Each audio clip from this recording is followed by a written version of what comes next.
ఎన్టీఆర్ జిల్లా విజయవాడ నగరంలో కృష్ణానది ఉగ్రరూపం దాల్చుతున్న నేపథ్యంలో 1వ నెంబర్ ప్రమాద హెచ్చరిక నుండి ఇప్పుడు 2వ నెంబర్ ప్రమాద హెచ్చరికను జారీ చేయడం జరిగింది. ఈ నేపథ్యంలో ఎగువ నుండి 5,50,000 క్యూసెక్ల నీటిని ప్రకాశం బ్యారేజీ నుండి అన్ని గేట్లను కూడా ఎత్తి దిగువకు విడుదల చేస్తున్నారు. మనం ఇక్కడ చూడొచ్చు, ఇబ్రహీంపట్నం సంగమం ఘాట్ సమీపంలో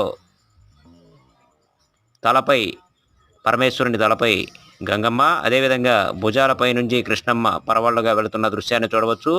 ఇబ్రహీంపట్నం సంగమం ఘాట్ సమీపంలోని తుమ్మలపాలెంలో మనం ప్రత్యక్షంగా చూడవచ్చు.